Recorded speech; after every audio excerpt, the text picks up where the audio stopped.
Hey everybody, Objectively Dan here. Now, if you read from Matthew 19:24, it says, "Again I tell you, it is easier for a camel to go through the eye of a needle than for someone who is rich to enter the kingdom of God."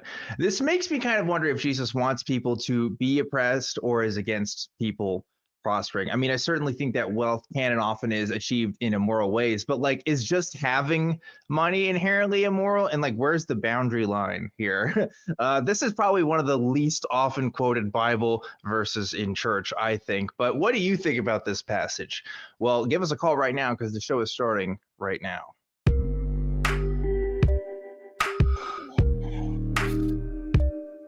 Hello, everybody, and welcome to another episode of Truth Wanted. I am your host, Objectively Dan. This is the live call-in show that happens every single week, Fridays at 7 p.m. Central Time. We talk to people about what they believe and why. And if you'd like to call us, you can do that right now because our lines are open. It is 512-991-9242 or call through your computer at tiny.cc/call TW. And as always, Truth Wanted is a product of the atheist community of Austin, a 501c3 nonprofit organization dedicated to the promotion of atheism, critical thinking, secular humanism, and the separation of religion and government. And every single week, we always try to have a special guest. This week is no different, as special as it can be anyway, because it's Phil Ferguson joining us again. Phil, welcome back to Truth Wanted. Well, thank you. I'm not quite sure how personal I should take that camel story you just told. I made a decision in that moment. I was like, Phil can take it. Phil can take it, Joe. Oh my I think God. I was right about that. Boy, I don't know if I don't think I'm ever going to fit through any eye of any needle. Yeah, maybe so. Yeah, it's an interesting verse, isn't it? Because like obviously, I think everyone's made the comparison about televangelists and stuff, right? How much money they get versus the average person. But just like it doesn't extend to just televangelists, just like anybody that starts, I don't know, international church properties and stuff, right? Like there's a lot that could be said about that particular verse. I don't think it's like inherently bad or anything either. I mean, definitely I think money can do something to some people for sure, but like it's just not, I don't know, it's kind of vague. It doesn't really help, you know. I have been on record saying that what the Catholic Church needs, what the Vatican needs, is a dragon. Because they have hoarded so much fucking gold. Yeah, that's in their basement vault. I didn't quite I thought maybe like you're saying there needs to be some knights or something. I thought you were trying to make some sort of medieval thing there, but fly in there and go, sorry, boys, this is all mine now. Get out. That's true. And your little pansy ass color-coded soldiers aren't going to do anything against the dragon. You're out. I'll tell you something about the Catholic Church that's interesting, Phil. I recently went to Europe and I went to Belgium as part of my trip. And in Belgium, they have a church. Oh my goodness, what's it called? The Church of the Holy Blood, I think is what it's called. And you know, it's one of those Catholic churches that has a relic from the Crusades, right? That people can go up and venerate. I don't know the proper terminology in Catholicism because they have there's veneration. There's adoration and there's veneration, which is like different from each other apparently. But like literally, they just at one point, you know, they had it on an altar. This drop of this vial, you couldn't even see it inside. It's just a, you know, gold colored vial or whatever, and people go up to it, you know, I guess pray, whatever, and then they like ring a bell and they show it all off, and then they put it in the back. It's just like, wow, that's that's it, huh? Just a vial of stuff, and that's like, I don't know. That's the stuff they show off in public, but in reality, you know how much the Catholic Church has like gotten over the years in its archives and stuff. I'm sure there's tons of like real historical, you know, artifacts and legitimate stuff that they definitely stole from other people. Just kind of put it in a vault somewhere, right? Matter of fact, if you ever get a chance to be in Vatican City, do take the Vatican tour, even though you're giving them a couple of euros, because just the stuff that you can see, the stuff that's on display, it's one of the best museums in the entire world. They got stuff from everywhere, and it's the best stuff, and that's just what's on display. Yeah. They're like, well, you should see the 99% of the other stuff that we have in storage. They don't even put out there, right? Like we don't even know. They probably have, you know, ancient documents about all kinds of historical cultures. I don't know. It's probably so unimaginably worthwhile for historians, and we'll never get to see it ever. I just think that's crazy. Absolutely. I'm Absolutely. not a Catholic, so what can I say? Not Bill, a thanks for Catholic, coming huh? back on Yeah. Truth Wanted. Love having you back here. Before we get started, we have a segment, Phil. It's called We Want the Truth. And every single week, we always read comments from our segment here. We always ask a question or prompt. And last week, we were asking wrong answers only. What is going to happen to the sun during the eclipse? So obviously, bit of a timely one. Kind of already have it. We kind of know, but we wanted to see what people were saying. Number 3 comes from Chuck Gatos 5387, who says, "What really happens during an eclipse? Vampires think it's night and come out of their coffins and then turn into dust in the sun a few minutes later. That's why we're not overrun by vampires." Which I like that theory that they only come out once, but only in the most inopportune time. That's kind of a interesting idea, but we'll go for it. Thanks for that one, Do they Chuck. sparkle then? Do they sparkle? I assume so. Can we take a side tangent with you here, Phil? My fiance, I love her to death, but she's a Twilight fan, and I think has a love-hate relationship with Twilight. And I never really watched the movies. I watched a bit of the first one when it was on TV. So she and a friend got together on a Saturday night. We watched Twilight for me for the first time, watching it all the way through, and I was like, "Oh my God, at every minute, I was just thinking this movie made more money than I'll ever see in my entire life, and than most people can ever dream of." And it's just the dumbest. I don't know. It was great though. I ironically enjoyed it, but there's definitely people that unironically enjoyed it, which maybe is even I'm not funnier. even sure. I think I saw the first one. Is this the one? This is the one where they sparkle and they can run up trees really fast. Yeah, that's it. That's Twilight. Yeah, That's all I remember. It was that bad. Millions of dollars. One of the most top grossing films in the country. Crazy. I don't know by what metric. I don't know if it's I don't think it's top 10. I think it's top 100 or something. Still absolutely wild. Anyway, going to the next comment here. Number 2 is from Robert Wood 2005, who says the solar eclipse is so the sun can grab a coffee, cigarette, and a newspaper break, which is a pretty fun. That's like a good dad joke right there. Yeah. I appreciate that. So thank you, Robert, for that comment. Number 1 comes from NFL Malik, who says, "What really happens during the eclipse? The moon takes a bong rip and contemplates the metaphorical substrate of its existence," which is also a very funny comment. Kind of out there comments this week, guys, but I always appreciate your sense of humor. So hopefully you guys got to see the eclipse. Phil, did you get to see the eclipse? Oh my God, dude. I don't know if you want to hear the story. I'll take all night telling you. But I went to Southern Illinois near Carbondale, where it's now Eclipse City, because that was where the one in 2017 happened as well. So that's the point where they both crossed over. Went to a friend's house, had a barbecue. Absolutely fantastic. I adored it. It's a I don't know, a spiritual event. Absolutely fantastic. And when we helped clean up a little bit and we got in the car, because we live in Orlando, so I had to start driving down to Orlando, but we were just going to go to Chattanooga. And my car said it was a 5-hour drive. And we drove 4 hours on the interstate, and it was still a 5-hour drive. Oh my gosh. Wow. And so we watched the time would shorten by 1 minute and then go up by 2 or 3 minutes and then shorten by 1 minute. And it was still 5 hours, 4 hours later. And we drove for 9 hours at an average speed of 22 miles per hour. We went 200 miles in 9 hours. And when we hit Nashville, where a whole bunch of interstates joined up, it just magically opened up. And my car went to 75 and I did 150 miles in the next 2 hours. So in 2 hours, I went almost as far as I did in the last 9 hours. So we spent 11 hours of driving just to get to Chattanooga. So that was I mean, it's a good story. Okay, well, here's the question, Phil. Long, but yeah, was it worth it? Was it worth it? Yeah, it was worth it. But clearly I fucked up because, can I swear in here? Yeah, you can definitely swear. Yeah. Clearly I should have had a hotel or some place to stay the night before and the night after, and let all of these other suckers sit in traffic all day. And I'm sure the next day the traffic would have been heavier, but who cares? It wouldn't have been 11 hours to drive a 5-hour drive. So that was a bit of a buzzkill. But yeah, it was totally worth it. Where we were, the sky was clear enough that we could actually see solar flares coming out from behind the moon. Really?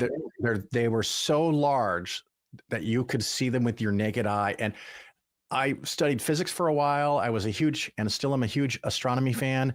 I never knew that it was even theoretically possible from Earth to see a solar flare, and I fucking saw them, and it was glorious. It was an amazing thing to experience. It didn't get as dark as I thought it was going to, because there was a lot of light bouncing around in the atmosphere, but it did get a lot darker, and you could look at the total eclipse with your eyes, and I got some good pictures on my cell phone. The temperature dropped, the wind kicked up. We heard frogs and crickets start to chirp as if it was night. Some birds did their nighttime bird song kind of thing.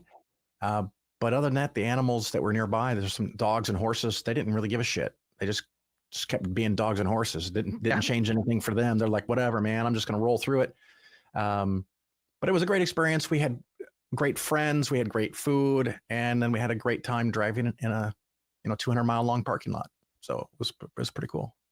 That's cool. I of course live in Austin, so I was pretty close to the center of it, but I had the absolute worst time in Phil, because I had a doctor's appointment that I had already rescheduled 3 times, and I have a medication that I was already out of. And they, like 2 weeks out, they were like, "Oh, hey, your doctor's appointment is on the eclipse. Like, it's at the exact time of the eclipse. You need to, can we do it later that day?" And I was like, "Oh shit, that's right. It is literally that exact same time." So another problem I had was I had a really bad accident in October that my car is still undergoing repairs for. Yeah, It's ridiculous. Yeah. And so I don't have a car. So I had to Uber that morning to a Starbucks that was close to my doctor's appointment, and then work at the Starbucks until I could see the eclipse at the Starbucks parking lot, and then go to my doctor's appointment right afterwards at 2:30. So that was my eclipse experience, was sharing it with the Starbucks employees in the empty parking lot. At 1:30 in Austin. Did you have clouds and rain? It was cloudy, but there wasn't any rain. The first half we didn't even see it, but it started to clear up just enough to where we could see the latter half of it. And we were close to a total eclipse. I mean, from what I saw, it was basically a total eclipse. So it was pretty awesome. I enjoyed it. Hey, well, good on you, mate. Thanks. Yeah, I didn't have to drive 11 hours. But didn't have to pay for an Uber, which that can be sketchy sometimes. It can feel like you're driving for 11 hours, especially in Austin. Either my Uber drives are either the best experience ever, where nobody talks to me or whatever, or I get the craziest drivers, like straight out of Gran Turismo. It's nothing in between. But I do a fun game where I'll get in and I'll ask them if they speak Italian. Italian, okay, all right. I've taught myself Italian. Oh yeah, that's right, because Italian. I forgot about that. Yeah. And it's one of those things that 95% of the time they don't. Sometimes they don't speak English, but every once in a while someone speaks Italian, and you're like, what? Because at some point they lived in Italy or someplace that a lot of people spoke Italian, and they learned Italian, and then they moved to somewhere else, and then they moved to somewhere else, and now they're in Florida. And then if they don't speak Italian, I'll ask if they speak Spanish, and they're like, they do. And so I'll ask them words, because now I'm learning Spanish on top of Italian. So it's just kind of fun. My Spanish is not that good yet, but I've only been on it at a year, so I'm not fluent by any stretch. Well, that is, I imagine, like 9 out of 10 times they just say no. Probably more than 9 out of 10 times, though, right? I mean, how many people are you talking to, Phil, that can speak Italian, like in America? It's a very small number, and if it's someone who's lived here their whole life, it's probably close to 0, even if they're Italian. Because the Italian, I don't know, the Italian vibe is, you're in America, you're American, you speak English to fit in, you don't speak Italian, you never speak Italian. And so someone can tell me, oh yeah, I came over when I was 7 with my parents straight from Italy. And I go, oh, do you speak Italian? They go, nope, nothing. Not even, they don't even try. They know a few swear words. Yeah, yeah. That's I don't know. I wish I could grow up with a different language. I feel like that would be really cool. You know, just to say, Well, oh, I I'm would tell you bilingual, and then not even I have would, to try because you just grew up with it, right? You don't have to like do Duolingo or anything. Like that's what I yeah. want. You know, Well, I no would tell effort. you the perfect program to use, but it might sound like a call to action. So I'm not going to do that. But of course, I'm going to segue into people can come listen to my show. Yeah, yeah. You can do that. You can do that. The Phil Ferguson show. I talk about religion, politics, and finance, the three things you should not discuss with your family. Right, right. Uh, and just We get to at recently, least two of those a lot of times. One and a half of those.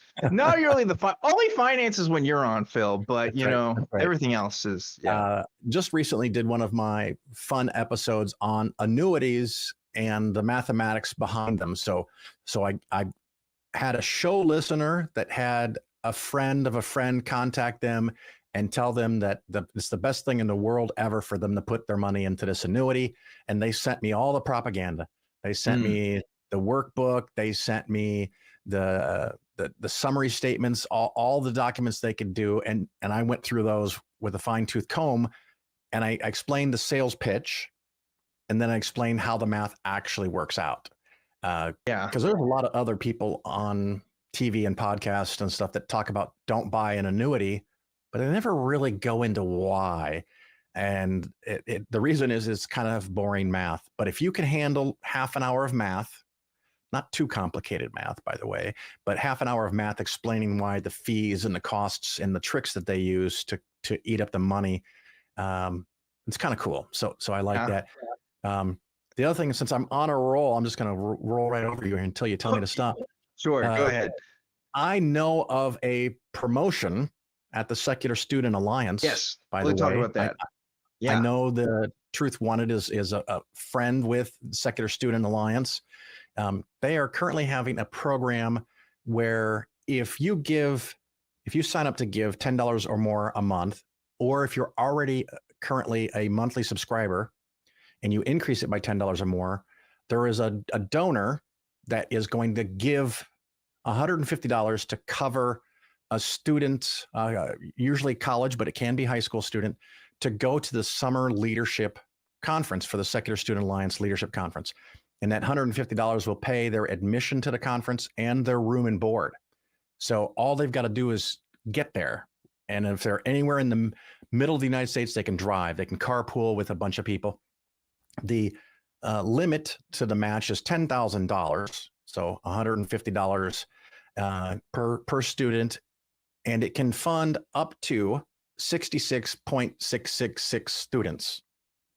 Yep. So almost 67 students. I'm not sure which student's going to be the 2/3 student, but 66.66 students get a scholarship for $150, up to $10,000 in total.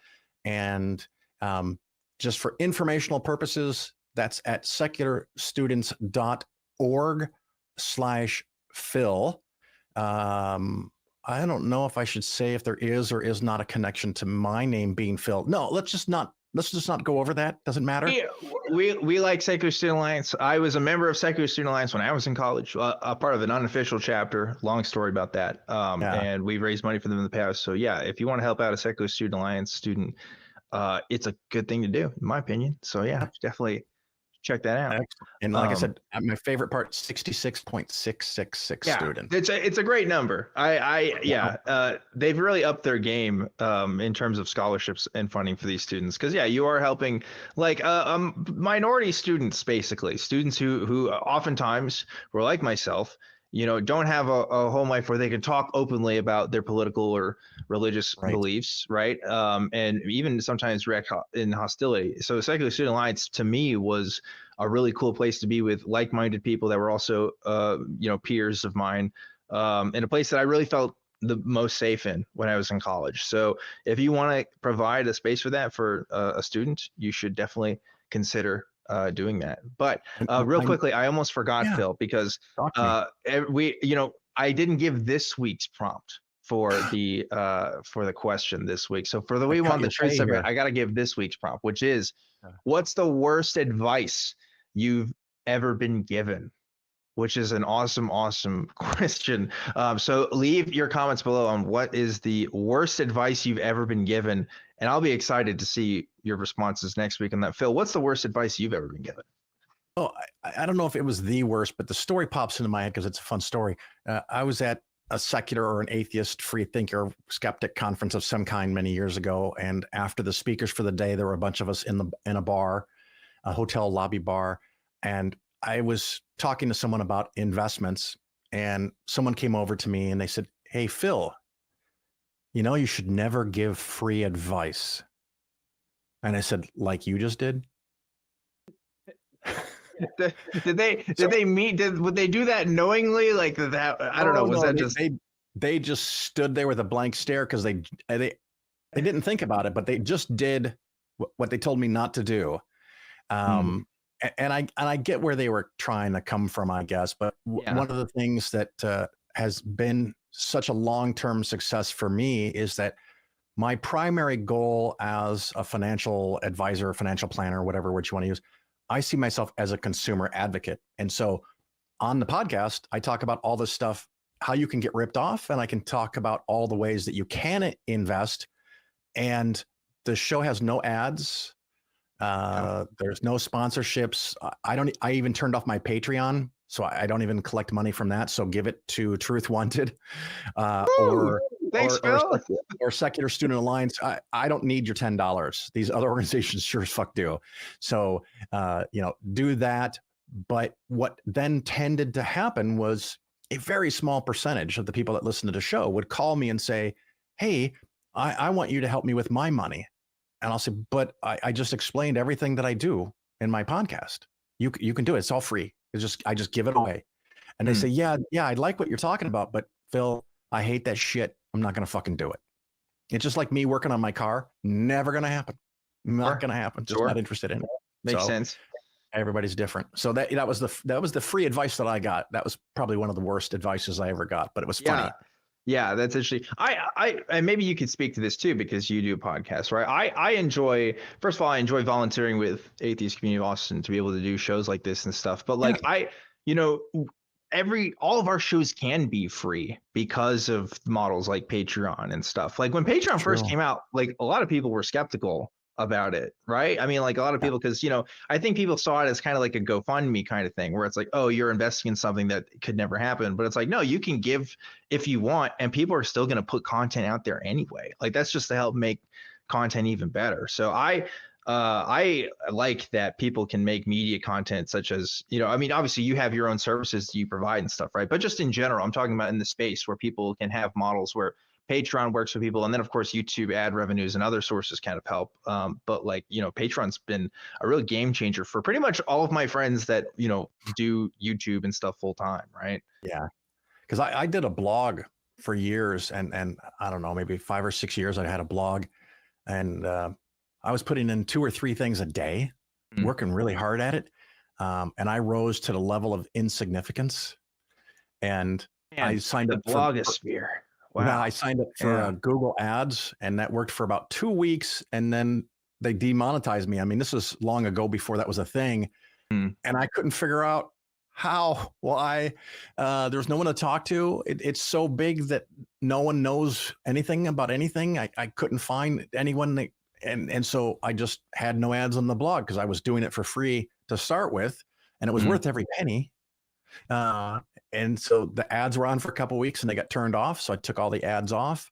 With the podcast, I did dabble with ads for a while, but then I just decided it was more annoying than anything because I couldn't control, just like you guys can't control. Yeah. But you got bills to pay. The craziest ads that come on podcast and YouTube rebroadcast and stuff. So that's kind of a bummer, but you guys got bills to pay. And if anyone's ever thought about going to Austin, I'm serious. The facility you guys have is life altering. There are people that can go there and either get books or find friendships and just hang out during events and different times during the week and the year. And thank goodness COVID is over-ish.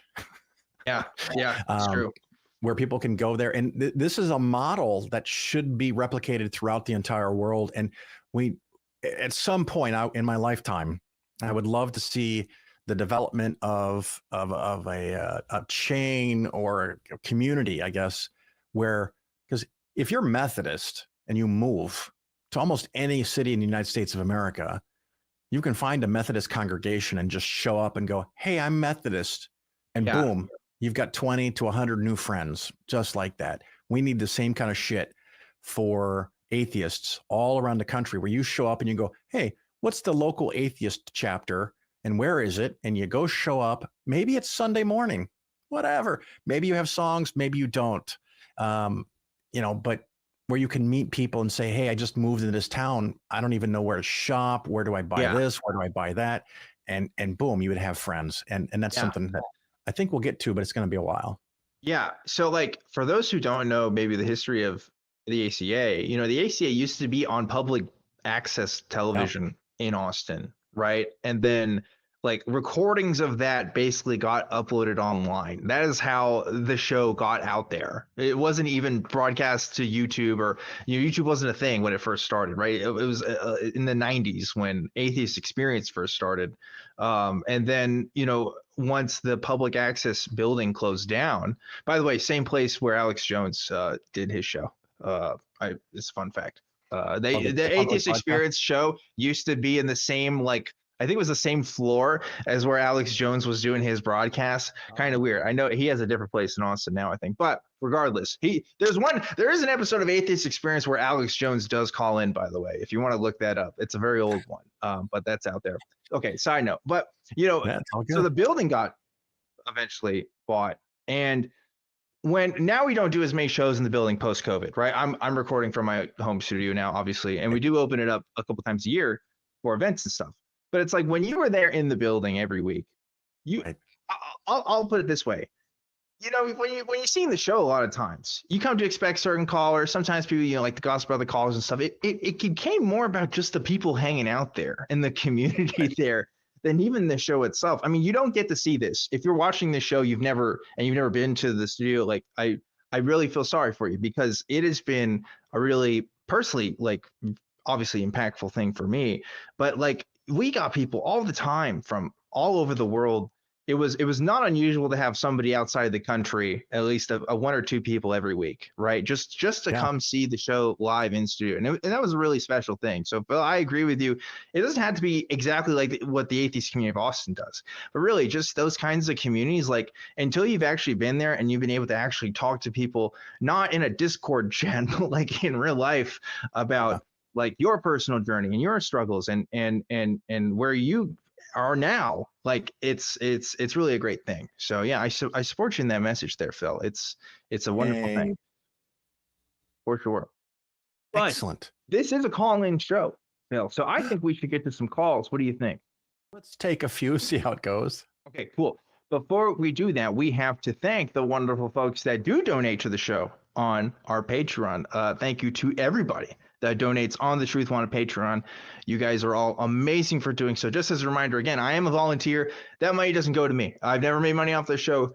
Neither do any of the volunteers for this show. It goes to the atheist community of Austin, and it kind of shows them, hey, Truth Wanted is a show that's worth supporting. So thank you to everybody that donates. This week's Patron of the Week, though, is going to be, waiting for that on the screen, it's Carol Walter. Thank you so much, Carol Walter, and thank you to everybody that donates on the Patreon.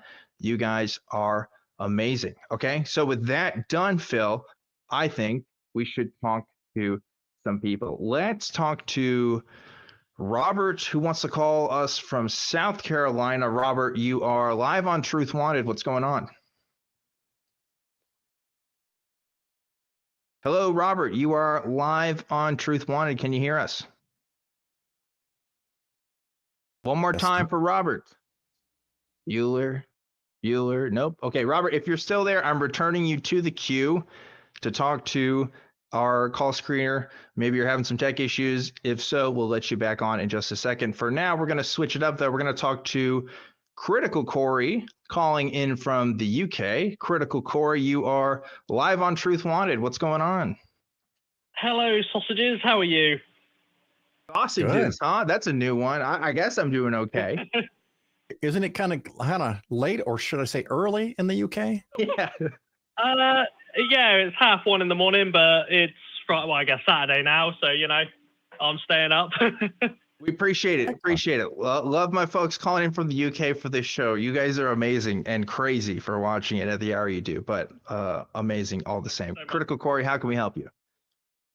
Right, yeah. Well, I guess, first of all, excuse me if I ramble or go crazy. My ADHD meds have ran out and I've had lots of sugary alcoholic drinks. So please forgive me if I sound insane. But yeah, so I've just been thinking about ghosts, and I've had a few people in my life that think they're real. And for me, it seems kind of, I guess, unreasonable to think that. I guess I've got three main points. Okay. I don't really know how you want me to go about it. Well, okay. So are you looking? So our call screen put that you're looking for evidence to believe in ghosts. Are you interested in the pro ghost arguments? Yeah. So I guess a good way to start this would be what are your views on ghosts? I think CriticalCorrie, if you've watched the show long enough, you can probably guess from maybe 10 minutes of me talking. I'm not a ghost guy. When I was a kid, I was super into ghosts. I was all over watching all the ghost shows on TV. I loved it. I thought it was amazing. My dad, interestingly enough, was a skeptic of the shows and kind of was the first person to really introduce me to this idea of, oh yeah, maybe they're just doing special effects or whatever. But I always kind of wondered at the end of the day, but was that really, what if they really caught something here, And I think there's a lot of kids that are like that. But as I got older, and especially as I deconstructed Christianity, because Christianity does, and Judaism does hold a belief that ghosts are kind of a thing. And I can explain why if you really want to know the reasons for that. But regardless, I kind of figured, okay, well, if souls aren't really a thing, and I'm just kind of a material person, I exist in a physical space, in a physical body. Why would any part of me go on after moving on? Certainly, why would it hang around? What are the rules there? Can it just go into space? Is it affected by gravity? Do I just start floating and then the earth rotates away as it's flowing from the sun? There's a lot of things that just kind of don't add up. Basically, if ghosts exist, I really need to know the rules, because I don't know what the rules are on how they even would be a thing, right? Because everybody has ghost stories, but they're all incredibly inconsistent and unreliable and, quite frankly, ridiculous. So there's my take on that, Phil. Yep. You probably don't know this, but I lived in a haunted house, a haunted mansion. I think you talked about this last time you were on. Did I? That would be a shock. Well, maybe I did. It was a story where the house actually tried to kill me. I think you told me this story. I don't know if it was on air or not, but yeah, you should talk about that. It could be. I was walking through the second story of this mansion, and right after I walked through this section, about a literal ton, U.S. ton, of plaster came detached from the ceiling and fell on the floor behind me and covered me in a cloud of plaster dust. And it sounded like an entire bomb went off behind me. And then after I moved out of the house, some ghost hunters went into the house and walked around with their hooey equipment. And one thing you might notice if you know anything about their equipment, the crappier the equipment is, the better it is, because it's more likely to pick up a CB or a radio station because it's not high quality equipment where the channels are tuned really good. But I had someone from a newspaper call me and say, hey, we've been told that you used to live in this house and it almost tried to kill you. And we had these guys go in there and they got this recording. And the recording was like this. Hey, Tom, you see anything over there in the dark? No, Bob, do you see anything over there in the dark? And then, as clear as a bell, you can hear this little girl's voice saying, help me, somebody please help me. What? And the newspaper person played this sound clip for me. And I said, are you for real? Is this like a practical joke? And she goes, no, this is a real recording they made. And I said, okay, I tell you what I'll do. I'll come on and do an interview with you for your newspaper after you take that audio file to a sound production studio and have them analyze it. And she lost all interest in talking to me. So Oh, you could have been onto something there. Yeah. But I think that was probably so sad and pathetic because it was obviously forged, and they just probably had one of their kids say that line, and they dubbed it over the tape they were making in the basement of the house.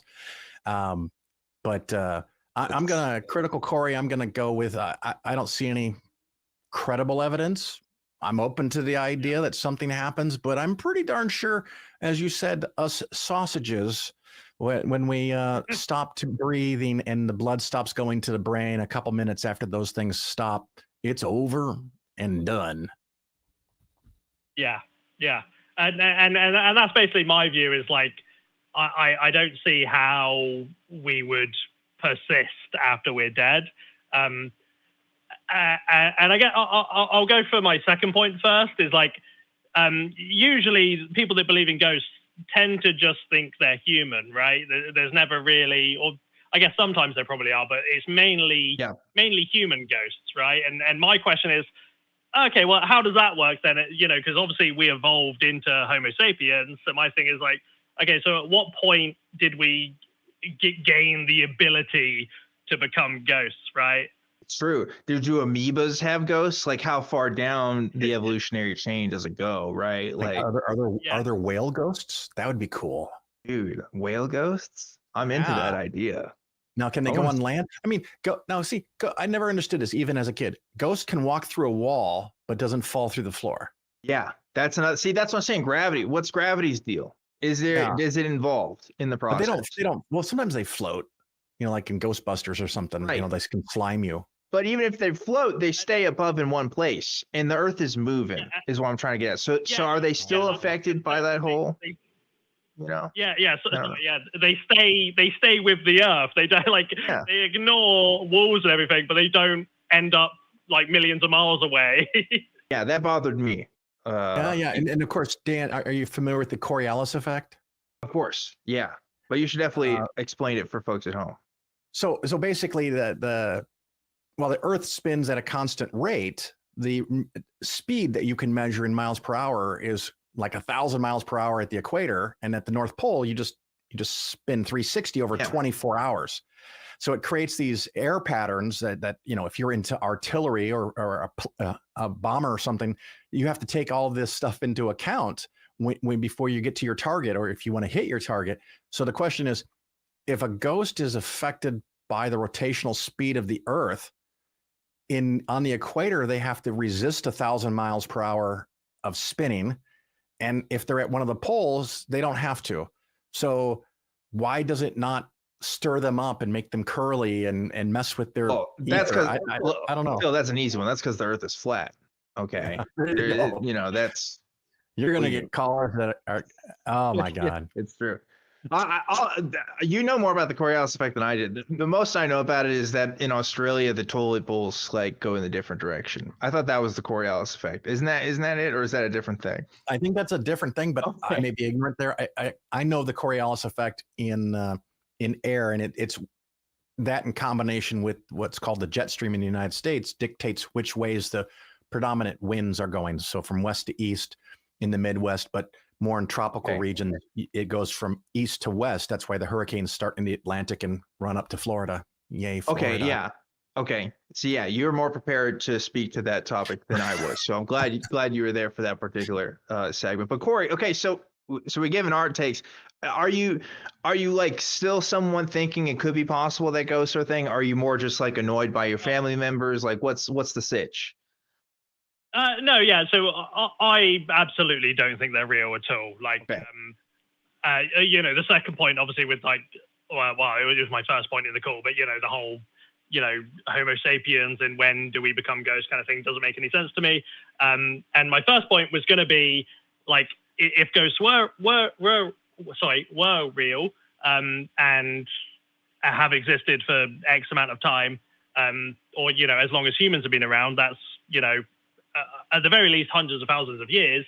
So you would expect there to be kind of like a thick layer of ghosts above the crust by now, right? Like there's been so much time where people have existed, or, you know, animals in general, where I would feel like if ghosts were real, there would just be way too many of them everywhere. Unless they go into the. This is solved by young Earth creationism. The Earth is only 6,000 years old, and since it's flat, it's not a problem. That's evidence towards young Earth creationism, I think. Yeah, 100%. No, yeah, I guess if I was a ghost person, I would say, well, it's only if you have like unresolved business that you become a ghost and you stay or something. I'm sure you could weasel your way around it. But yeah, no, I like the older I get, I guess, and the more learned I've become, there are less and less. It's not like, the possibility of ghosts gets bigger. You know what I mean? It's pretty much smaller. I mean, I don't know. I guess obviously there's people who, I've met them. What am I talking about? I've met people who are extremely serious about ghosts being a real thing and like affecting our world. And, I guess that being meaningful in some sense, I guess that would be meaningful. If we found out that ghosts were a thing, yeah, I guess that would kind of change some things for me. But like, I don't know. It's just like, it's one of those issues where it's like, I feel like we figured this one out already, guys. Like, we don't have to keep looking into it. You know what I mean? Like, maybe we should be researching quantum mechanics or something else besides, something real houses. I don't know. Right. Corey, what do you think? No, yeah, I absolutely agree. And like, so you mentioned like them interacting with our world, and that was my final point, was that like, I guess like the main thing that made me really think like, okay, this is obviously fake, was recently someone I know that does believe in ghosts shared this video of like, like ghost hunter YouTuber kind of people. And in this video, they were like, right, we're going to prove to you that we're not faking anything. Like, there's nothing in our shoes, all this kind of stuff. And then they tried to show that the ghost was like knocking on the floor and making a sound.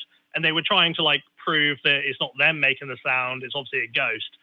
But my argument is like, if the ghost is able to make a sound on the floor, then it must be physically interacting with the floor in order to make that sound. Yes, and if I agree. Dragging their chain. We would be able to detect that. Yeah. Because like, I guess like an argument they might make is something like, say, dark matter, where we haven't been able to directly detect it, but we've still been able to indirectly detect it by its effects, and we haven't done that for ghosts. And I feel like with the shit, Corey, it's the exact same thing for God, honestly. Like, it is. Yeah, exactly. Yeah. I try to tell people this, but only so many people can listen. Yeah, no, I get you, Corey. It's there's a lot of problems. It doesn't. If I was on a debate team and I had to be on the side of pro ghosts, I would be sweating, because I really wouldn't know how to make that work coherently. I could do that. I'd crush it, Dan. Of course you would, Phil. Of course you would.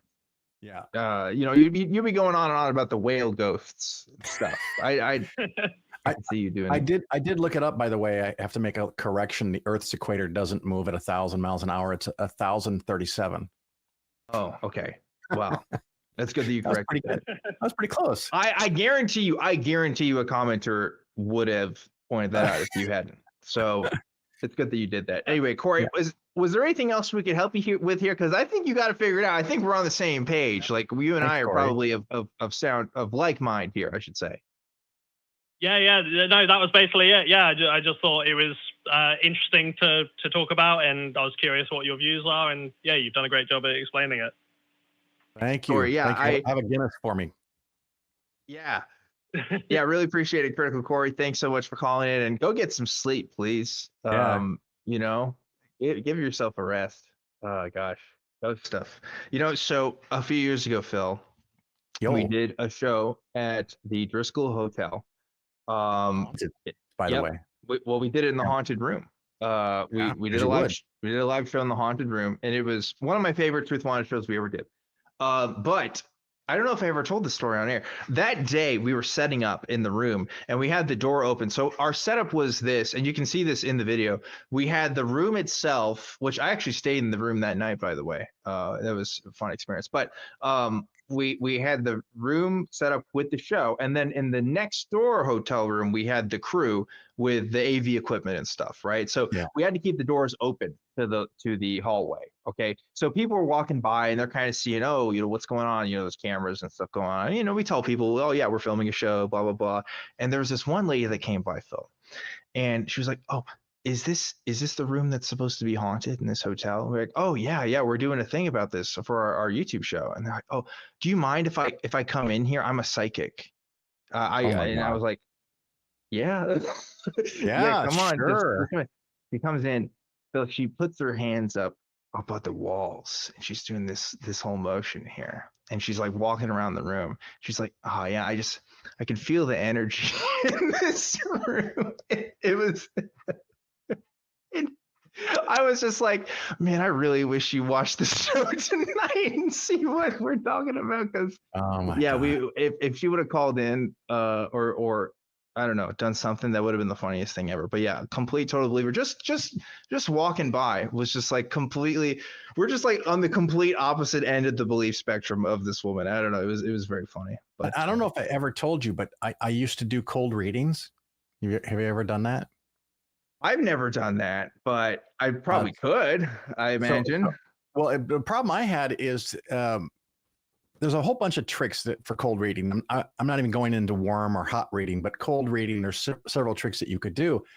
And I employed this methodology a couple of times, and I actually ended up convincing people that I had psychic powers. And then I tried to explain to them what I did and how cold reading works, and they wouldn't believe me. They wouldn't believe the logical explanation of what I did. They only believed what they thought happened first. And I found it so frustrating and so annoying that I just made a vow to myself I would never do it again, because it reinforced their thought that it works. Yeah, I'm convinced that there's two kinds of psychics. There is the complete absolute grifters, and then there's the ones. They're ones that really do kind of believe it. And you know what I mean? Like, it freaked me out when I was doing it successfully. And I knew what I was doing. I knew the psychology of it. I knew the probabilities of it, which letters to pick, which numbers to pick, because the easiest one is to say, to somebody, I'm getting a number. It's a 3. Does the number 3 mean something to you? And they go, well, I'm an only child. Well, clearly you had a mother and a father. Yeah, but my dad died really early. But, so that's the problem with the 3, right? It didn't stay at 3. Or they say, well, oh my God. I've got 2 brothers. Well, that's 3 of you, 3 siblings. Or I've only got one sibling. And we did have a dog. That's the 3. It's all about the dog. Oh my God. So you can always make 3 work. Yeah, I could definitely see how you could always make that work. That is, one day maybe we need to do a show. We could do like an April Fool's show where one of the hosts is just a psychic, and we just do readings for people. How great would that be? I might be able to do that for you. maybe we'll get you on for that one, Phil. Real quickly. I need to talk about a couple of announcements. If you want to hear this show in audio only form, you're watching this on YouTube, go to tiny.cc/AEN podcast, and you can see all of our shows, and you can also see them in their audio format if you prefer that. And if you've ever said to yourself, I really like what the ACA puts out, I really wish there was a way I could get it all the time. Well, there's a way you can do that. You can go to our 24-hour live stream for the Atheist Experience, and we have a 24-hour live stream for Talk Heathen as well. You can check out the links to those in the description. It is a constant 24-hour stream of clips and specials from the 26 seasons of Atheist Experience, and now also with Talk Heathen TV, you can see the clips from Talk Heathen as well. So check that out, tiny.cc/AXPTV and tiny.cc/Heathen TV to join in on the fun. And last but not least, before I keep going here, I need to thank the wonderful, awesome crew that helps make the show happen every week. And let's switch over to that crew cam. Oh, look at that. Awesome. Guys, again, this is a volunteer production for the most part. And almost all of our crew is volunteer efforts. So thank you to everyone that helps make the show happen. Next, caller. We have Tim calling in from Washington State. Tim, how are you doing? Good, Dan. How are you doing? Doing good. Tim, I like taking calls from you. Tim's a repeat caller of the show because you have a very interesting history and experience. You were in the ministry, and you were also a gay man, and you kind of figured that out and left the ministry. So your takes are always very interesting. Tim, what do you got for me today? Yeah. God, there was something I wanted to say. Oh, I'm excited because I've got an application in for ACA to be a volunteer. And, fantastic! Awesome, Tim. Yeah, great. I have to talk with Greg a little bit as well, and there might be some really cool plans in the future. But anyway. So yeah, shout out to, by the way, just so anybody knows, anybody can become a volunteer at the Atheist Community of Austin. You don't have to be in Austin. Tim is in Washington. Obviously, he just submitted a volunteer application. I don't handle those, obviously. But if you are interested, get a volunteer application on the website and come help us out. We'd love to have as many hands on deck as we can get. Anyway, Tim, tell me what you want to talk about today. I've got my interview on my birthday, which is Tuesday. I'll be 59. So I've got my interview on my birthday. So that'll be cool.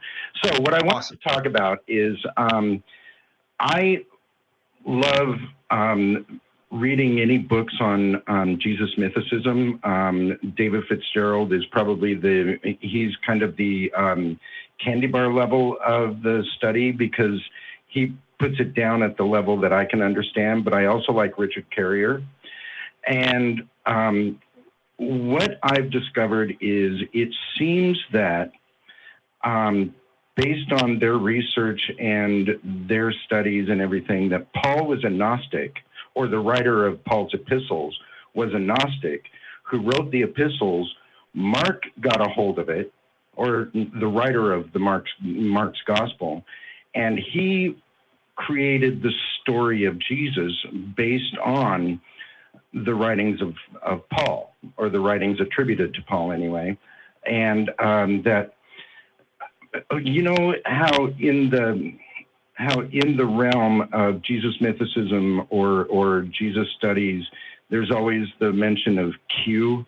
Yep. My thought has been that it's very possible that Paul's writings, or the writings attributed to Paul, would be considered Q, that Mark was actually the creator of the story, and that he wrote very much in the style of Homer, and decided to make this epic story of the Gnostic celestial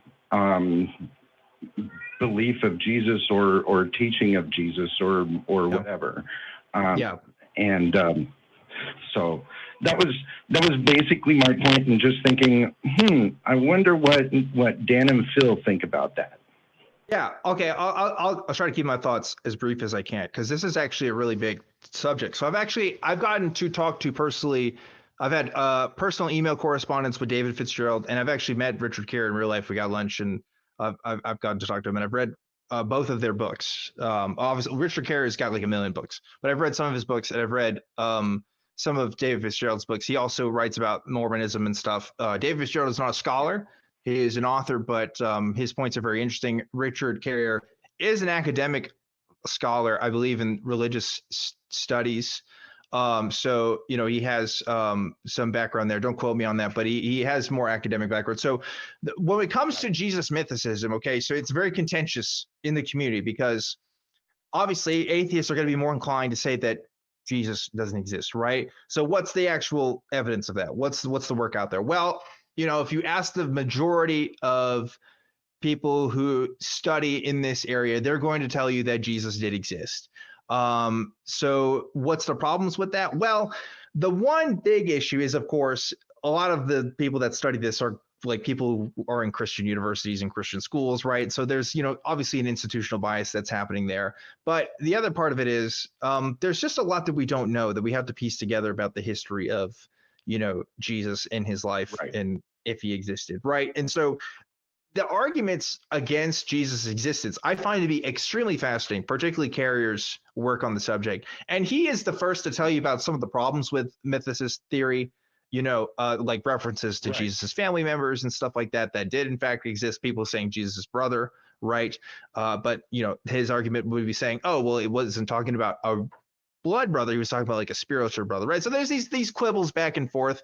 At the end of the day, I pretty much remain agnostic on the subject. I really don't know, because I do find some of Carrier's points in particular really interesting, but I'm not going to be the guy that's going to be the iconoclast in this. Like, I'm just a dude who talks on the internet sometimes. I really am not. Yeah. I'm not qualified to like make that final call on a subject that is so as contentious as it is. So I'm pretty agnostic as far as the whole Jesus mythicist thing. I'm definitely open to the possibility. There's certainly people who are like, oh no, it's completely fact that Jesus was a thing. I'm open to that not being the case. But if you had to make me bet on one or the other, I would say that I do think Jesus does exist. I do think obviously his story is aggrandized, as you pointed out. The Gospel of John is very different from Matthew, Mark, and Luke, right?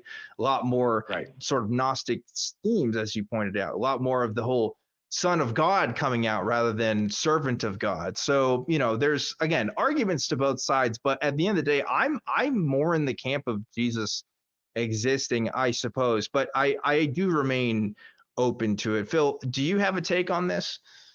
Oh boy, you ask me a question like that. I know. Do I have a take? By the way, Tim, you might enjoy if you search for the Phil Ferguson show. I've had both Richard Carrier and David Fitzgerald on the show. David's been on a couple times because he's written multiple books, and even some adult-themed books, and some sci-fi books. Really, really cool stuff. So check those out. But I normally say that I think the probability of Jesus being a real person is equivalent to the probability of Hercules being a real person. So, there probably was some guy somewhere 2,000 years ago, give or take, that did some things and people liked him and they started writing stories, but then shit got out of control.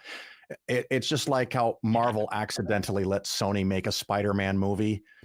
And Sony was obligated to make a movie every 3 years or they lose the rights to make Spider-Man movies. So every 3 years they make a fucking Spider-Man movie and there's 20 fucking Spider-Man movies. The people that wrote about Jesus made money weaving stories. And at some point people cobbled them together, and what part of it is true and what part of it is not, I'm not really that concerned. It's a fun story. There you go. Phil was shorter than my answer. So there you go, Tim. I love myths of all kinds, right? Exactly. And so they are wonderful stories.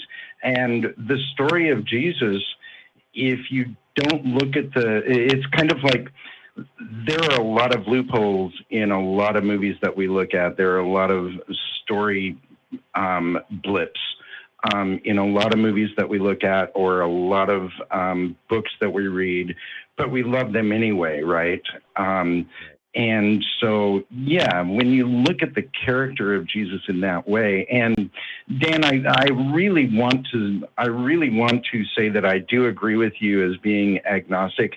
I lean more toward that if there was a Jesus who was alive, there may have been a really sweet guy in and around Jerusalem and the Sea of Galilee, who everybody liked, and Jesus.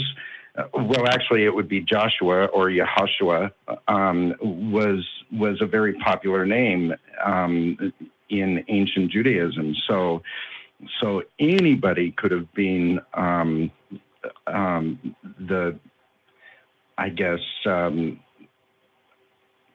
first person of Jesus. Yeah. On this no, I agree. And like, again, I really do respect, especially Carrier's takes on this, right? I mean, the guy who wrote the most about Jesus, that being the Apostle Paul, like objectively never met the man. right? Like says so himself. Like one of the most influential persons on the works of Jesus, and has never met the dude. And from Carrier's perspective, thinks of Jesus as sort of a spiritual being rather than one that actually physically existed on Earth, which is interesting. And of course, I love his book on historicity of Jesus. I love it. Yeah. It's really a cool book. And you see the development in the Gospels, where John, of course, being the later work of the Jesus sort of mythos developing. And then that's not even including all of the apocryphal works that go even way out there with what Jesus is, right? So I'm fully in the camp of, there's an argument to be made that Jesus absolutely didn't exist. But the problem is, it's just such a minority opinion. And when you say that, it's just, I don't know, you really lose ground with a lot of people when you go that route. It's much easier to convince folks that, the Christian sort of system, I guess, isn't as much of a thing, instead of going straight for the throat and saying Jesus wasn't real. Because then I've noticed apologists will just attack you, and they'll just be like, oh, but all historians almost unanimously agree on this. And it's only the radical skeptics that really, and I don't want to lose ground that way when talking with people, right? I'd rather just say, look, whether Jesus exists or not, that is of less concern to me as to whether Christianity is true, right? I think that has the larger implications, and I'm more interested in that discussion most of the time. Yeah, and I think that the historicity of Jesus is very tantamount to that, but also it really isn't that important that he ever existed as like a normal person. Like maybe he might have been I'm trying to think of a Billy Graham type person, right? Yeah. I say David Koresh, personally, but that's just me, right? A wandering preacher. I'm actually trying to keep it so that it's not as no, I get it. Volatile, not as contentious. I totally get that. Yeah, and so maybe more of a very popular itinerant preacher that walked around Galilee and preached the love of God or whatever. So yeah. I mean, I get that there's very possibly a mortal being who was the formation or the what's the word I'm looking for? The seed of it, or the yeah. So but yeah, I just wanted to bring that up because I like the talk. I like talking about Jesus mythicism. It doesn't even have to be a real big deep talk, just something just to put it out there to make people think and think, okay, let's get Carrier's book and read it and see what he says, because he's done the research and he knows what he's talking about, and that type of thing, and get people kind of looking into this.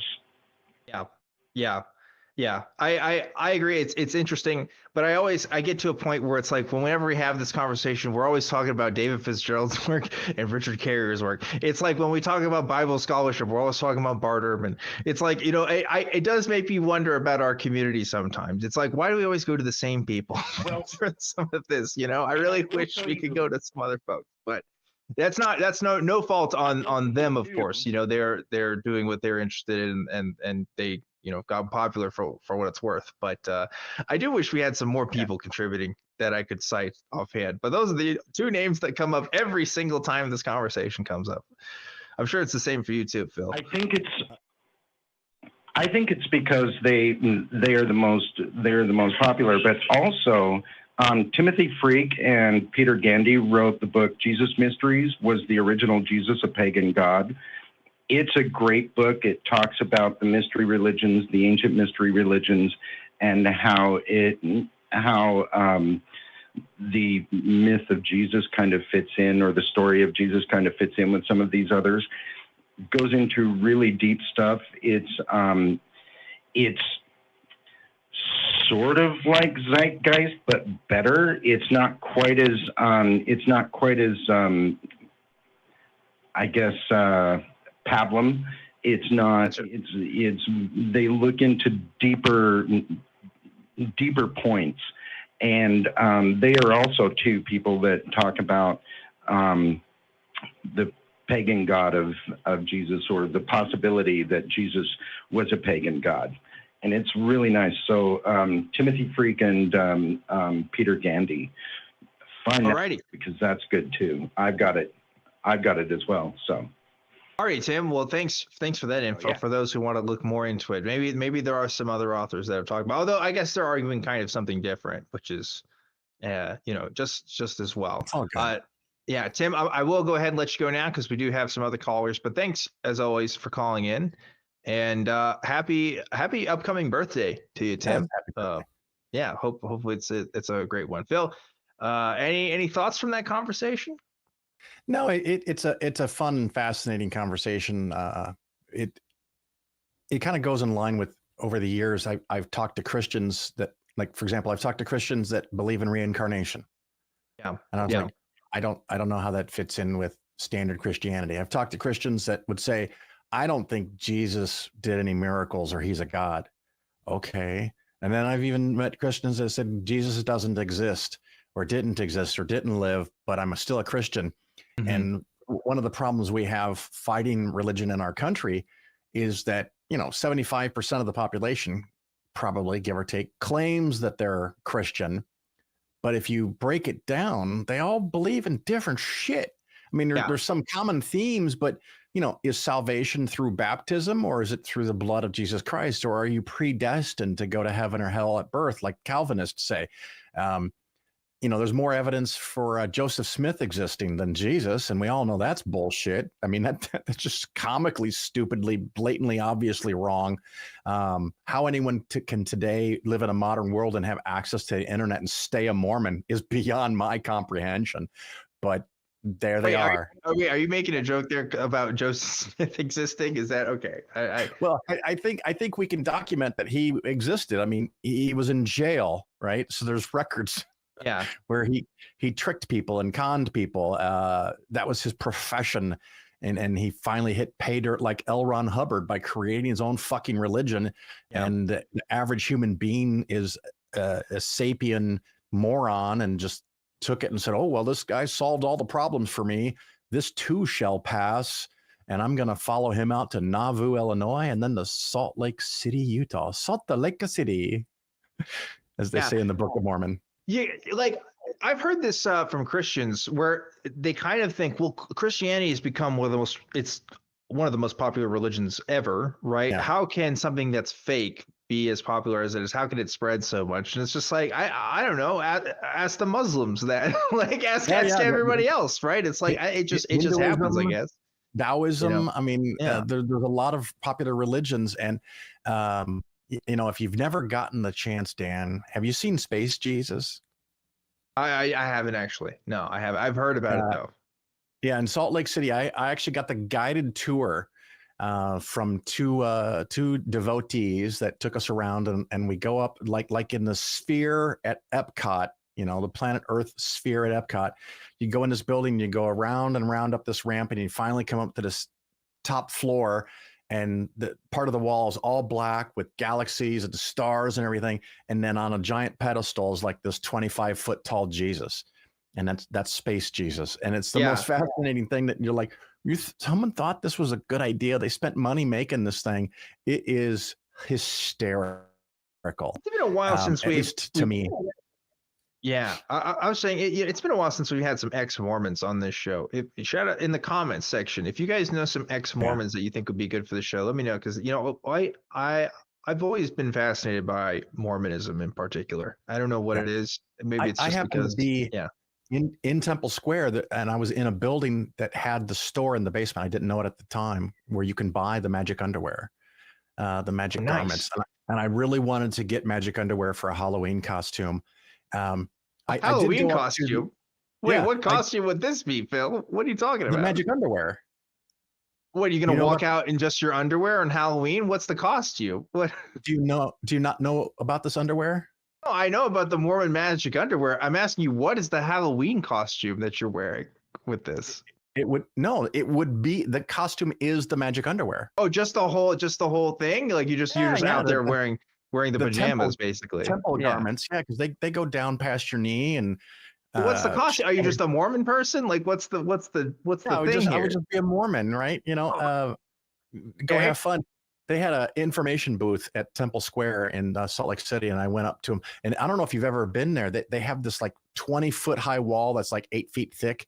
And I went up to the information booth and I said, I got a question about this wall. And she's like, yes, how can I help you? And I said, is that wall to keep people out or in? Oh my God. You did not. You actually said did not appreciate my joke. I tried to get into the temple, and that day that I was there was a wedding, and there was this bride with this ginormous wedding dress. And I thought, that wedding dress is so fucking big. I think I could hide under it and sneak in to the temple when she goes in, like kind of like the scene in the Nutcracker where all the kids are under the giant dress. And I thought, oh, that'd be my ticket in. I'm gonna go see inside the temple.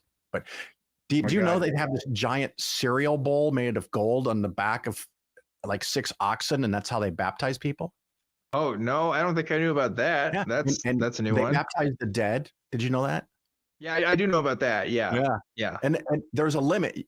You when you go into the giant cereal bowl, and they dunk you, you get baptized for like 10 people at a time, and that's the limit, right? You can only do 10 people at a time. So different Mormons will do genealogical research and find 10 people in history that have never been baptized as Mormons, and they'll go into the cereal bowl, and then they dunk them, and now 10 people that are already dead get baptized. So you could argue that the most populous religion in the universe is Mormonism. Yeah, I guess if you do it by that math. Yeah. I guess maybe that's why the ghosts stay, because they haven't been baptized as Mormons yet. What if you actively profess, like, what if you, like, what if I said, I'm a super active Muslim, okay? I'm just like, I'm out and about, and then I die, and then a Mormon baptizes me. Does that get taken away? Like, you just don't, you get credits for both? You see the 72 virgins for like 2 minutes, and then you're Mormon. But although when you're Mormon, you get celestial wives, and I think it's the Mormons, or is it they get their own planet, right? Yeah, they get their own planet. That's the thing. Yeah. Yeah. Once you have 3 wives, you get your own planet, and you get to populate it. Mm-hmm. So it's almost as stupid of a story as the one that they show in the Sphere in Las Vegas. Don't go see that fucking movie, by the way. $90. Wait, what movie is it? Oh, wait, what is this? The brand new Sphere in Las Vegas. The giant eyeball, the giant globe. There's this building that's like 20 stories high, but it's built in the shape of a ball. You know this, right? No, I don't know. I've never been to Utah, actually. I don't think I have. The band U2 did concert series from there, and it's this giant thing with like stadium style seating that just goes higher and higher and steeper up until the top. And it's got one of the biggest indoor movie screens ever in the world. And you pay like $95, and you see this updated version of Fern Gully, but Fern Gully was better, or the Lorax, or what's the movie with the blue people, how we're all damaging the environment. Avatar. Yeah. It's you've got to save the planet. Yeah. And you sit there and you think, wait a minute, I'm watching a movie about how humans destroyed the planet, and I'm in a building that uses enough electricity to power 50,000 houses. Yeah. What in the world are we doing here, folks? It's just obscene. But wow. Well, okay. Now I've learned more facts about Utah today than I'd expected to, and just random dunking on the Mormons today. Just taking shots. Don't even get me started about the fucking honeybees. The honeybees. Wait, Phil, what are you talking about? Mormon thing. They used honeybees, and the little beehive, and all the symbols are part of their religion. Wait, what? Wait, I don't know about this. Hold on. Now you got to tell me about the honeybees, Phil. You can't leave me on. You're going to have to look it up. We're going to bore all right. That's fine. We do have other callers. We should probably. But now you're going to get next week when I'm not here. You're going to have Mormons calling in and correcting me. So I hope. Yeah, it's true. I don't think we've ever had a Mormon. I'm trying to think. If we have had a Mormon call in, it's been a long time. You got to do it. Offer them a coffee and they'll run. I would. Yeah, that's true. I would love to talk to Mormons. Every time I've had either a Mormons or Jehovah's Witnesses come in, it's always at the times where I legitimately can't talk to them, and I've always wanted to have a real conversation. Now I feel like I've got the skills now to at least kind of talk it out a little bit, right? Like I've got a little bit of practice, if anything. I do have this recurring dream where I go to a Jehovah's Witnesses Kingdom Hall during one of their services and knock on their door and keep knocking. And if no one answers, I eventually open it up and I shout, I want to talk to you about your relationship with Jesus Christ. Oh man. You have that's real. You have a dream about that, Phil? I want to do it. Or I go into their parking lot and leave little flyers under the windshield wipers that says God is not real. That's an awful dream. That's almost a nightmare, Phil. I don't like that. I wouldn't enjoy that. I will say this before we move on, because we do have other callers. I went to Hawaii for the first time a few years ago, and for some reason there was a Kingdom Hall there that just really stuck out to me, because I was just like, I'm in one of the most beautiful places I've ever been in my entire life. And here is this Kingdom Hall that's just probably just keeping people from actually enjoying the world around them. And I just remember having that thought and thinking, gosh, I'm so glad I didn't grow up as a Jehovah's Witness. My life would have been infinitely harder, I think. Shout outs to those of you who are ex-Jehovah's Witnesses, because I've never met a Jehovah's Witness or a former Jehovah's Witness that didn't have a crazy story. I'll put it that way. So I had a couple of ladies on my podcast, by the way, the Phil Ferguson show. And the one friend of mine, she was telling me about when she was still married, that her husband was like unstable. And he came home from work really late one night and was walking around the house and just started turning off all the lights and removing one piece of clothing after another until he was completely naked. And she's sitting on the couch watching TV, and he goes into the kitchen and gets this big fat knife and stands behind her on the couch, and he's totally naked. She's just trying to watch a TV show. And he's standing there with this knife, and he says, you know, someday I'm probably just going to kill you. And she told me after that happened, she was starting to think that maybe he wasn't stable. And I'm like, after all of that, man, I would have been out the door long before that happened. But because he was the husband, right? So she had to do whatever he said, without doubt, without question. That's true. That's tough. That's tough when you're in a dependent and obviously in that circumstance, abusive. What sounds like a relationship. Their family. I've got another ex-Jehovah's Witness that can't talk to her kids or her grandkids. And you know, this is religion's building a world of peace. No, it's building separation. It's building walls and having people fight each other. It's all bullshit. I'm sorry, Dan. Let's talk some more truth. Let's move on. Let's talk to some other people here. I think we have time for at least one more call, if not two, before the end here. But I definitely want to talk to you folks. So Ransom from Wyoming, you are live on Truth Wanted. Ransom, what's going on?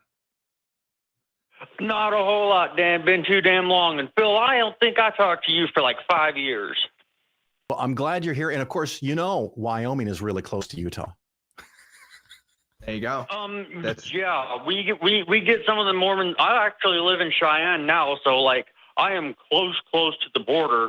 Well, the Colorado border, but still, it's like my entire in-laws family. My sister's in-laws are all Mormon.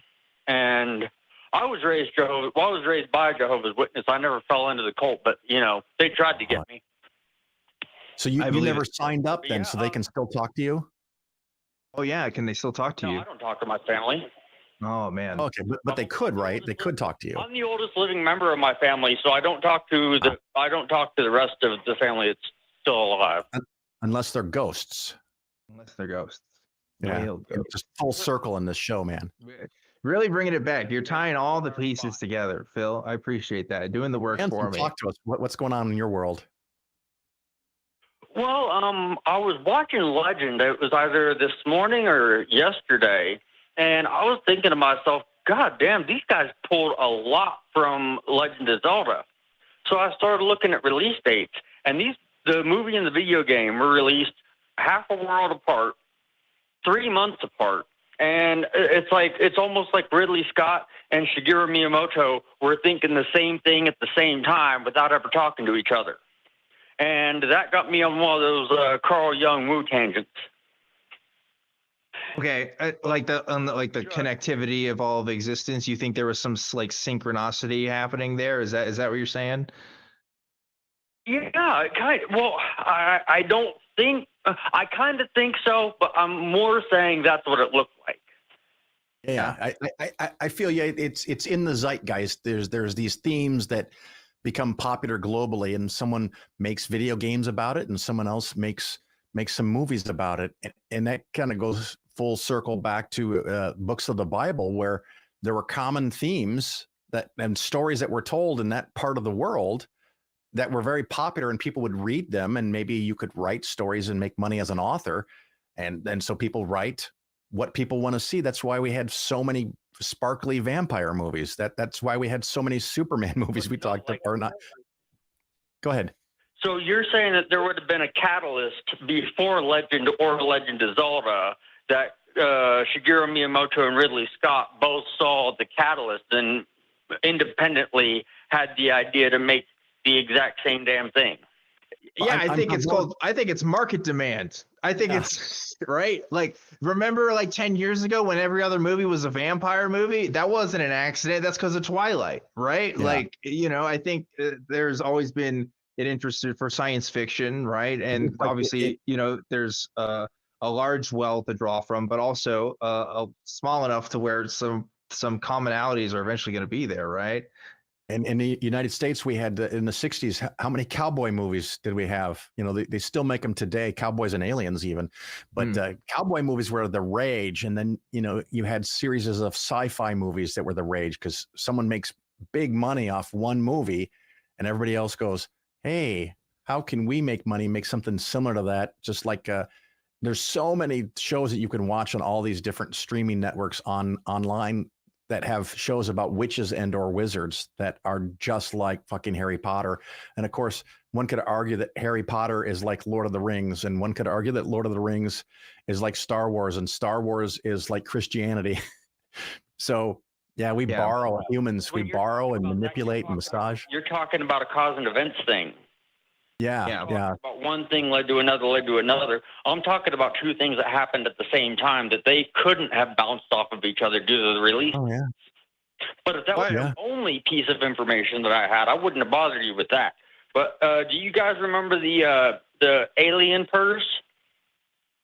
What? I know you've gotten calls about the alien purse. That freaking alien purse. It's in Egypt. Yeah, it's this little bag type thing that the dude with the hawk mask is holding. Hold on. Okay, listen. You don't know this. Kelly is still here. So we always have a backup host. Kelly is on the case right now. I saw the look on Kelly's face. He's Googling stuff for me because, listen, I am the alien guy here at ACA, okay? I've accepted this. When it comes to alien shit, I'm the first one to hear about this. You're telling me some new info here, Ransom. What the hell is this alien purse? I have never heard of this. And also, what does this have to do with the call? I want to know about that, too. Well, there's this, it's a dude with a hawk mask, and he's holding this bag, and it's on the Egyptian hieroglyphs, and it's in the Central American hieroglyphs. Like, okay. You've been watching too much. What is that show? I'm not saying it's aliens, but it's aliens. Ancient Aliens. Ancient Aliens. Yeah. No. If we can't explain it, it must be aliens. Yeah. Yeah. I think, so first of all, Carl Jung, let me tell you about Carl Jung. Okay, well, no, I won't get into it. Carl Jung and his followers have been a detriment to psychoanalysis, but also to history in many ways. In particular, I mean, literature, it's great, right? You got talking about archetypes, talking about commonalities in humanity. Sure. In spiritual communities, though, like I'm talking new age woo-woo stuff, Carl Jung is like a messiah, okay? Carl Jung has really influenced a lot of people to think in ways, and I'm not blaming this on you, Ransom. I'm just saying, in general, entire sub-religions have been created because of these little coincidences that happen between ancient civilizations, right? Like just because there's a picture on a wall, I am assuming of a guy with a hawk mask and a bag on one place in the world, and it's also another place in the world. And again, I don't think you're making this argument, Ransom, but somebody's going to say that's aliens, and somebody's going to believe it, and somebody's going to make money off of that, right? And it drives me crazy to no end because it will always be this way. Alien. There's nothing we can do about it. But yeah, I don't know. If you're asking me, do I think there's something to it, Ransom? No, I don't think there's anything to that. I think it's just 2 pictures of a guy with a mask and a bag. Well, if it was, it's how identical they are. It's not just a mask and a bag. It is like these 2 alien purses on both of these hieroglyphs. They look the exact friggin' same. I just looked this up. I'm on Ancient Origins website with a loop on it. Yeah. And you know what? That's not a bag, dude. That's a bucket. A bucket. A bucket. Right. People needed buckets. Makes sense. There you go. It's a bucket. But do they need the hawk mask? Like, was the hawk the one in charge of the? Well, I guess they do. I mean, you know, hawks, birds are in South America and also in Egypt. You know, it's not. If it was like a penguin or something, that'd be kind of weird. You know, maybe there'd be something to that, but I don't know if a hawk would be too crazy, right? Yeah. Who knows? If it didn't look as similar, I mean, it looked like it was from a stencil based on how similar they were. Yeah, I hear you. So, do you think this is an example of a shared human consciousness, or do you think it's aliens? What's your explanation for this, Ransom? I think aliens is more likely, but I'm not totally opposed to the shared consciousness idea. Okay. Why do you think? I'm curious. Why do you think aliens is more likely? Because life doesn't seem like it's that phenomenal. Like it doesn't seem. It seems like as big as the universe is, life is kind of a mundane thing to happen. Okay. All right.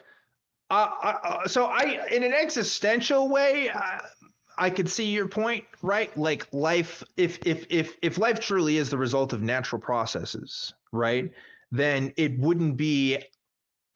It would make sense that it would happen again elsewhere in the universe. Like if you're making like that point, I can get you there. But we're talking about something a little bit more than that, which is life existed somewhere else in the universe, came to Earth on a very specific time, interacted with specific human civilizations, and then just chose to not interact with us ever again, you know, which I think is like a bit more narrow in circumstances, right? I actually think I talked to Phil about this about 5 years ago. I think those things died off. And I have aliens? An idea that yeah, like, well, okay. Humans are friggin' psychotic. All we do is break shit. Mm-hmm. Like, so you think we've been destroying the atmosphere for 130 years. Yeah. We've been polluting the water for hell knows how long. And you don't have to convince me that human beings are fucked up. I'll agree with you there, Ransom. But you think that human beings systemically committed genocide against entire alien civilization? Like the whole alien civilization came over and we killed them all? Or you think some of them came and we killed them and then they left us alone? What's the idea? It wouldn't have to be like an entire species. It could have just been like a cruise ship that crash landed or some shit like that. Okay. I think we're now in the Stargate SG-1 territory here. We're in speculative territory for sure. Yeah. Phil, that's exactly what you told me last time. It wouldn't surprise me. Because I guess your story hasn't developed much in 5 years. Oh man! We're talking about alien buckets showing up in petroglyphs. Yeah, but it's actually a Gucci bag. I can see the little symbol on it. It looks like a Gucci bag, I think. No, it's a fake Gucci. Yeah. Ooh, you got the fake Gucci, bro. You got the fake Jordans too. I think they should sue. And yeah, they got the fake bird heads. Well, it's all a con. I Go ahead, Ransom. Just wanted to get this idea out of my head, but I'd like to thank you all for giving me something to think about, and I'll probably be calling back with something similar in about a year or so. You know, I'm regular. Excellent. Fine. Good luck with that. If I can leave you with anything, Ransom, I would really think about this. Okay, what you've decided to pitch your tent at here, this very specific idea. Aliens came, we conquered them, and then they left us alone. That has very specific implications. It's kind of like our ghost conversation earlier, right? There should be perceptible means by which we can identify that, right? Whether it's impact sites or effects on culture, effects on language, effects on just civilization in general. I would be interested to see what that would be. I think it has to be more than just this hieroglyph looks similar to this hieroglyph, right? Because to me, that's not going to be enough to convince me of that proposition. Let's figure out. I would challenge you to think about, if this hypothesis isn't true, what else would we expect to see? What else could we find that could verify this? Because if we don't see it, right, if we can't find it, then should we hold it as true? Should we continue to believe in something even if we don't have good evidence for it? That's what I would think about. You know, what were you saying, Ransom? Well, I would think that landmarks that can only be noticed from the air would be leaning on the cusp of that. But actually, you gave me a good idea. I'm going to start hopping into some foreign languages and seeing if I can find how much similarity I can find. Because if there's just like a couple of characters that sound the same and look the same, it doesn't mean a lot to me. It's when when like languages from across the world start looking extremely similar.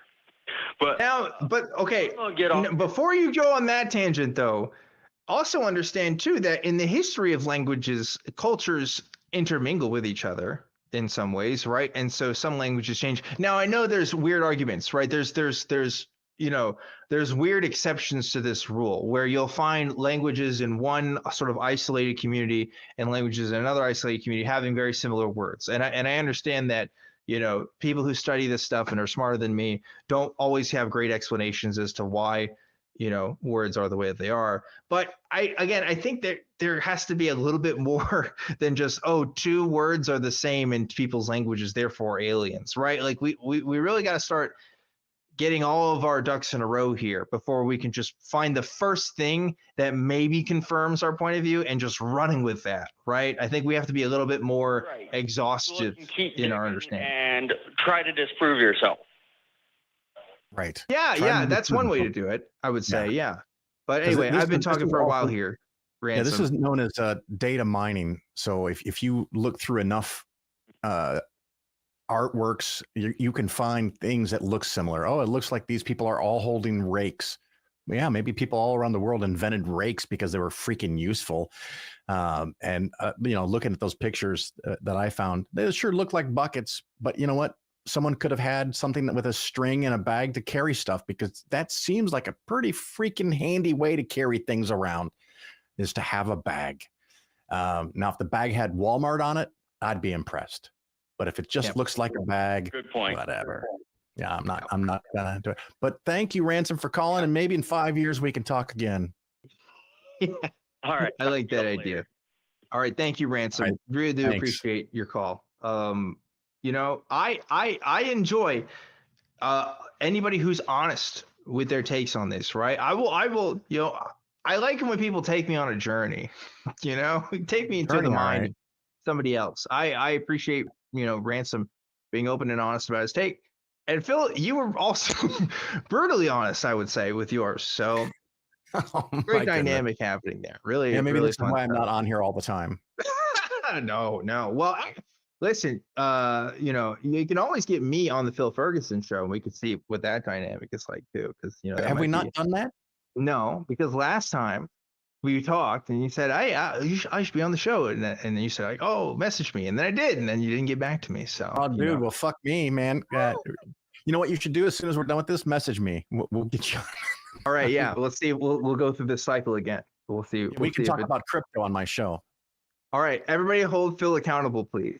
That Phil said that he wants me on his show. Did I ever tell you what my favorite cryptocurrency is?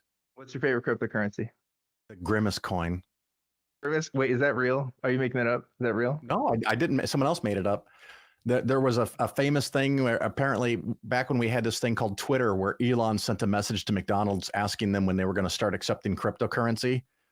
And the person at McDonald's that was in charge of their Twitter account said, after someone comes out with a Grimace coin, you know, the purple thing for Grimace, whatever the fuck he is. And so a couple of guys got together and launched a Grimace coin and sold like $4 million of it. And then they fucking disappeared. And so they just made $4 million out of the air, and Grimace coin fell and fell and fell. And over a couple of years went down to zero. And now it's delisted, which happens all the time. But we don't want to talk about Bitcoin because I'll go on like crazy. Wow, I've learned so much about Utah and Grimace coins from you, Phil. Thanks so much for your takes and for that information. One more time, if people rotation, all kinds of fun. Yeah, all kinds of. If people want to find you, Phil, where should they go to? The Phil Ferguson Show. Talk about politics, money, and religion. The 3 things you shouldn't discuss with your family.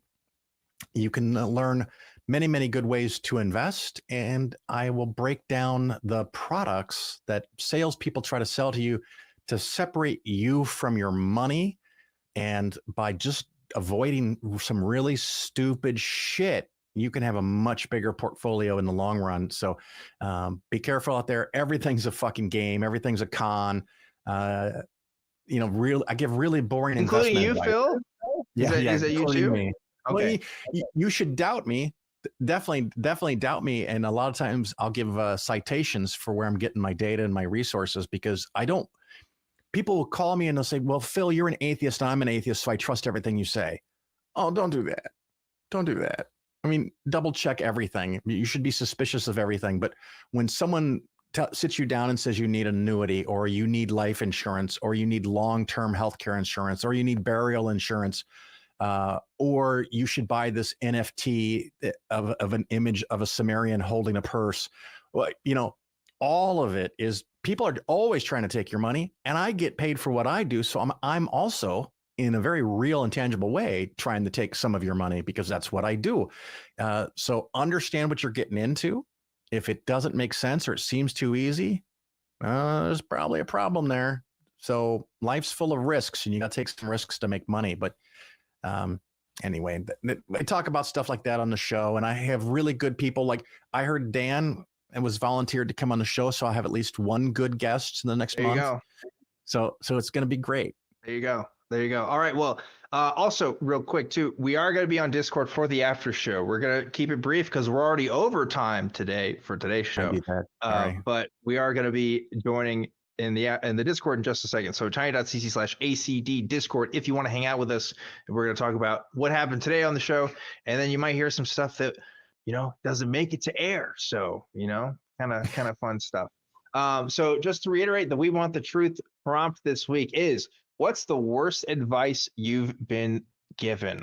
Comment below the video and you might get read on next week's show. Otherwise, folks, that's going to be it for today's episode of Truth Wanted. I'm Objectively Dan. Remember to always keep wanting the truth.